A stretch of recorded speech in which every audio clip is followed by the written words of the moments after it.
Hamdan wa syukran lillah wassalatu wassalam ala rasulillah. Asyhadu an la ilaha illallah wahdahu la syarikalah. Asyhadu anna Muhammadan abduhu wa rasuluh alladzi la nabiyya ba'dah. Sahabat Persis Jabar yang dimuliakan oleh Allah Subhanahu wa taala. Season kali ini kita akan membahas tentang strategi membangun kesolehan pribadi dan sosial. Jadi di dalam Islam ternyata soleh itu tidak hanya cukup untuk pribadi, ya, tetapi harus juga terwujud di dalam kesolehan sosial. Marilah kita lihat ya satu ayat ya di dalam Al-Qur'an surat Al-Hajj ayat ke-77.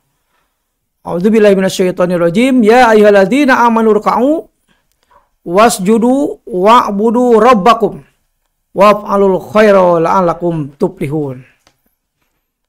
Kata Allah, wahai orang yang beriman, kalian harus ruku. Kalian harus sujud dan juga beribadah kepada Tuhanmu. Waf'alul khaira, dan kalian harus berbuat kebajikan. La'allakum tuflihun, agar kalian menjadi orang-orang yang beruntung. Ya.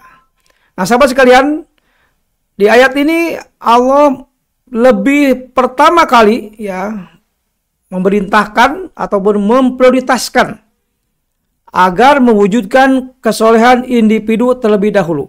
Ya. Terbukti ayatnya adalah irka'u wasjudu wa'budu rabbakum. Kalian harus ruku dulu, harus sujud ya, dan beribadah kepada Allah dulu. Baru kalau itu sudah menjadi satu kebiasaan, menjadi satu karakter ya, di mana ibadah kita, di mana ruku dan sujud kita sudah baik ya, maka dilanjutkan kata Allah waf'alul khaira. Kalian harus membangun kebaikan dengan sesama manusia. Jadi sangat tidak mungkin kesolehan sosial itu akan terwujud manakala diri kita ya pribadi kita belum memenuhi kesolehan yang diharapkan oleh Allah Subhanahu wa taala. Jadi kita, kata Allah, ku anfusakum wa ahlikum nar. Ya, terlebih dahulu jaga diri kita. Kemudian jaga keluarga kita ya, dari api neraka. Jadi ditujukan itu kepada pribadi terlebih dahulu. Ya, membangun kesolehan pribadi.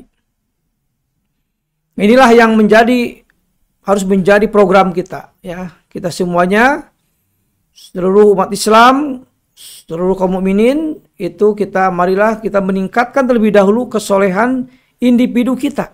Ya.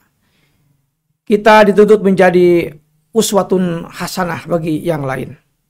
Sebagaimana Rasulullah Shallallahu Alaihi Wasallam, ya, beliau mewujudkan pribadi yang memiliki qudwah. Laqad kana lakum fi Rasulillah uswatun hasanah.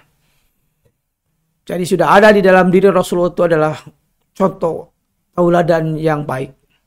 Barulah setelah itu kemudian Rasulullah bisa mewujudkan kesolehan sosial dengan membangun amar ma'ruf dan juga nahi munkar.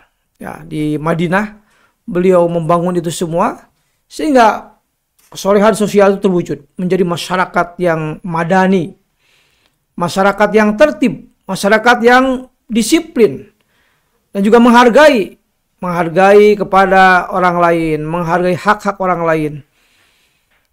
Dan juga menjaga agar mereka tidak ya memakan harta orang lain ataupun melabrak batas tanah orang lain. Itulah satu masyarakat yang diwujudkan oleh Rasulullah. Satu masyarakat madani merupakan bentuk hasil ya, dari kesolehan sosial yang diwujudkan oleh Rasulullah Shallallahu Alaihi Wasallam. Sahabat Persis Jabar yang dimuliakan oleh Allah Subhanahu wa taala.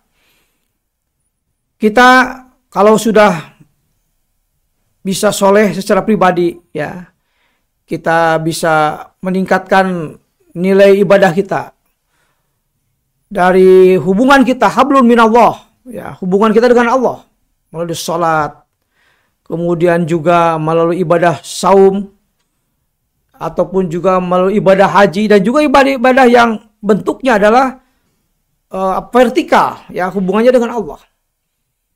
Itu harus terus kita jaga, ya, kita pelihara, kita tingkatkan terus kualitasnya.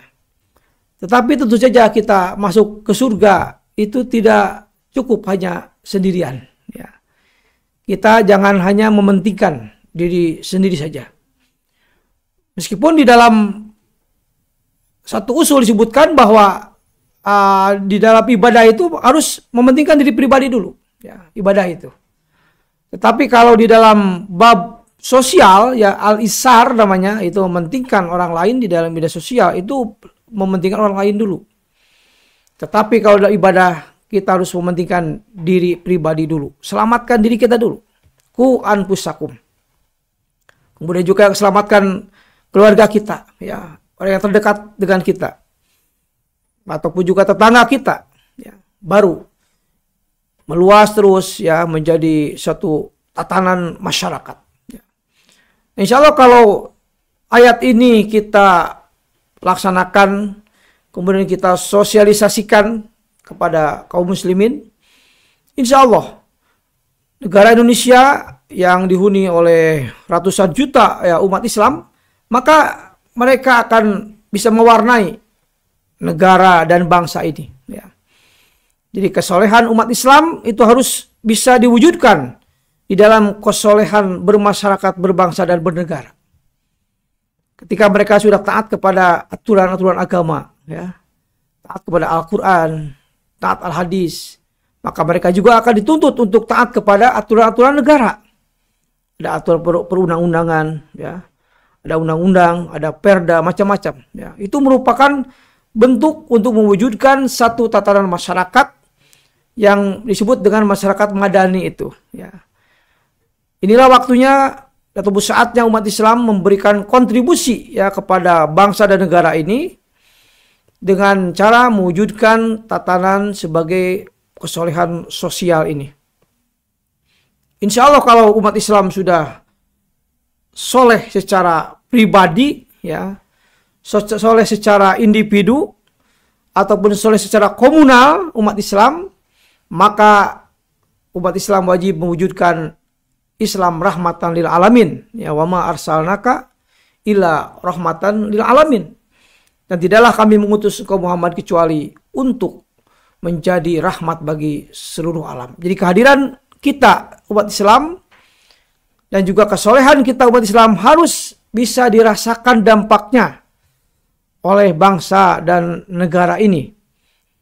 Baik itu oleh orang non-muslim, ya, ataupun makhluk-makhluk yang lain, mereka harus bisa merasakan dampak dari kesolehan sosial yang diajarkan di dalam Al-Quran surat Al-Hajj ayat ke-77 yang tadi.